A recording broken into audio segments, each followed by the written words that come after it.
आज का हमारा टॉपिक है मोलैलिटी, ठीक है, जिसको हम दिखाते हैं स्मॉल एम से। अब मोलैलिटी क्या होता है? Number of moles of solute present in kilogram of the solvent. क्या होगा आपका जो किसी भी सॉल्यूशन का जो कंसंट्रेशन होगा उसको हम एक्सप्रेस करेंगे मोलैलिटी के टर्म में। तो उसका क्या कंडीशन देखिए, number of moles of solute, number of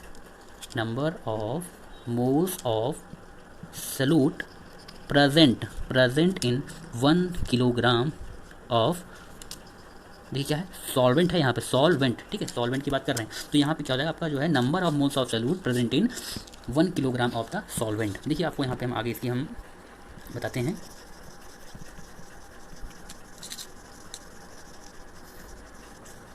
देखिए आपका जो मोलैलिटी है, मोलैलिटी को हम दिखाते हैं स्मॉल एम से। और देखिए क्या होगा, इसका फॉर्मूला क्या होगा, number of moles of solute, number of moles of solute present in mass of solvent, present in mass of solvent. अगर हम कहते हैं present in mass of solvent, जिसको हमको दिखाना है केजी में। देखिए आपको पता है एन क्या है, number of moles of solute. तो एन बराबर होगा mass upon molar mass, mass upon molar mass, तो miss mass of solute, molar mass of solute. तो यहाँ पे हो जाएगा यम बराबर, अगर हम मास को दिखा दें स्मॉल डब्लू से और मोलर मास को दिखा दें हम यम से, इनटू आपके क्या मास ऑफ सॉल्वेंट है, मास ऑफ सॉल्वेंट को हम दिखा दें डब्लू से, कैपिटल डब्लू से। तो देखिए ये आपका मास ऑफ सॉल्यूट और ये मोलर मास ऑफ सॉल्यूट। देखिए यहाँ पे आपकी जो मोलैलिटी है वो भी स्मॉल एम से है और ये भी स्मॉल एम से, इसलिए क्या करते हैं इसको हम डिफरेंशिएट अलग अलग ताकि हमें समझ में आए, इसके लिए करते हैं इस पर एम डैश लगा देते हैं। तो ये आपका फॉर्मूला बन जाएगा एम बराबर W upon M dash into capital W, जहाँ पे आपको ये क्या है, मास ऑफ सॉल्यूट है, यहाँ पे क्या है, ये आपका मास ऑफ सॉल्यूट है, ये आपकी मोलर मास ऑफ सॉल्यूट है, और ये आपका क्या है, mass of solvent, mass of solvent, जो कि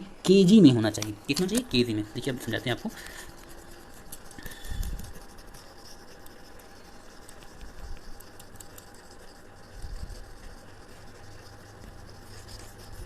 देखिए आपके पास क्या था, आपने सीखा यम बराबर मास अपॉन मोलर मास, जिसको हम डैश से इनटू, जो कि हमारा हुआ कितने, केजी में। इसकी हम बात करते हैं यूनिट की। देखिए आपका क्या था, डब्लू अपॉन यम आपका होता है एन होता है, तो आप यम को ये भी तो लिखते हैं एन बाई यम, जो कि आपका हो जाएगा किसमें हो जाएगा, केजी में हो जाएगा, ठीक है, किलोग्राम में। तो देखिए एन क्या है, मोल है, एन क्या है आपका, मोल है, और इसको हमने कहा केजी में, तो मोल पर केजी। तो इसका क्या हो जाएगा, ये मोल, इसकी जो यूनिट बन जाएगी आपकी, क्या बन जाएगी, इसकी यूनिट बन जाएगी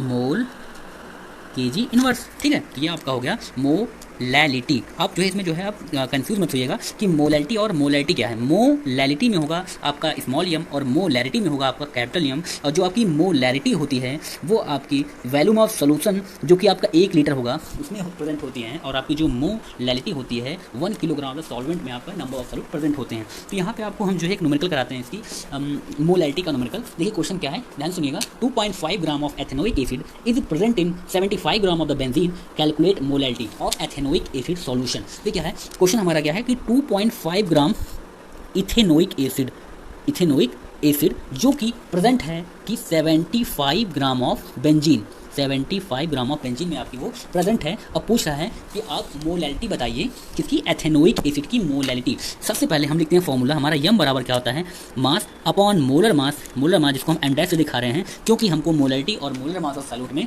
अब क्या करना है कि डिफरेंशिएट करके रखना है, कि हमको ये मालूम चल जाए कि ये आपकी मोलैलिटी और ये आपका मोलर मास है। यहाँ पे हमारा यम है जो कि हमारा होगा किसमें, केजी में होगा। देखिए मास की बात है तो मास आपका हो जाएगा 2.5, ठीक है, 2.5 ग्राम।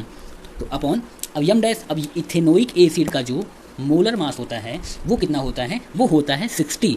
कैसे कैलकुलेट करेंगे, पहले देखिए एथेनोइक एसिड क्या होता है, ठीक है, आपको समझाते हैं कि एथेनोइक एसिड का फॉर्मूला देखिए, उसके बाद उसका मोलर मास निकालिए, उसके बाद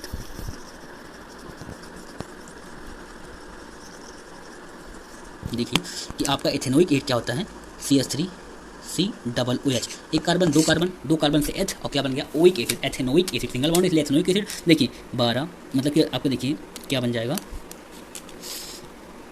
देखिए कार्बन कितना होता है, एटॉमिक मास 12, हाइड्रोजन कितना होता है 1 इंटू 3, प्लस कार्बन कितना होता है 12, और आपका जो ऑक्सीजन का 16, नेक्स्ट ऑक्सीजन कितना होगा 16, हाइड्रोजन कितना होगा 1। आप इसको जो है ऐड करेंगे तो 12 प्लस 3 कितना हो जाएगा, 15 हो जाएगा। फिर 12 प्लस 16 32 प्लस 1, इसको आप ऐड करेंगे, आपका कितना आ जाएगा 60। आपका जो molar mass of ethanoic acid है कितना आ गया, 60, आपका कितना आ गया 60। तो देखिए हम आते हैं अपने क्वेश्चन पे आते हैं।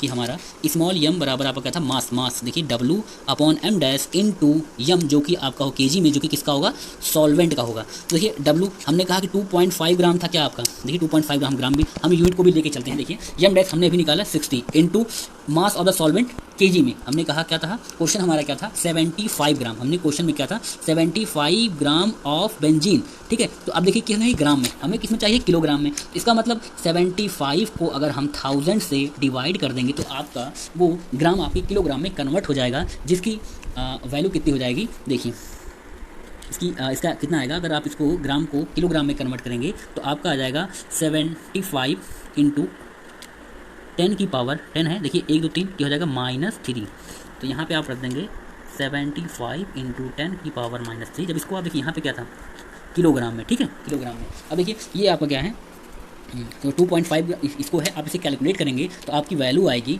0.556। अब देखिए क्या हो जाएगा आपकी आएगा आंसर कि मोल, क्योंकि देखिए मास अपॉन मोलर मास का तो भैया आएगा क्या, मोल आएगा, मोल केजी इनवर्स, आपका इसका इतना आंसर आएगा। आप लोग कैलकुलेट कर लीजिएगा, देख लीजिएगा, ये आपका आएगा आंसर, ठीक है। तो आपको यहाँ पर मोलैलिटी और मोलैलिटी में कन्फ्यूजन नहीं होनी है कि मोलैलिटी को हम दिखाते हैं स्मॉल यम से और मोलैलिटी को दिखाते हैं कैपिटल यम से। और सबसे बड़ी चीज़, हम एक पॉइंट मिस कर रहे हैं, एक पॉइंट बहुत ही इंपॉर्टेंट चीज़ है, इसको आप जरूर याद करिएगा, क्योंकि ये आप एक डिफरेंस, अगर आपसे कोई पूछता है कि मोलैलिटी और मोलैलिटी में डिफरेंस क्या है, ठीक है, क्योंकि दोनों ही आपके कंसंट्रेशन को एक्सप्रेस करने में, सोल्यूशन की कंसंट्रेशन को एक्सप्रेस करने में यूज करते हैं। तो इसका मेन डिफरेंस, अगर कोई आपसे पूछे, एक पॉइंट पूछे कि डिफरेंस बताइए कि मोलैलिटी और मोलैलिटी में डिफरेंस बताइए, देखिए मोलैलिटी और आपकी किसमें, मोलैलिटी में आपका जो है डिफरेंस बताइए। मोलैलिटी जिसको हम दिखाते हैं कैपिटल एम से, मोलैलिटी को स्मॉल एम से। उसके बाद देखिए इसका मेन डिफरेंस क्या है कि जो आपकी मोलैलिटी होती है, आपकी जो मोलैलिटी होती है वो आपके टेम्परेचर पे डिपेंड करती है, टेम्परेचर डिपेंडेंट, और जो आपकी मोलैलिटी होती है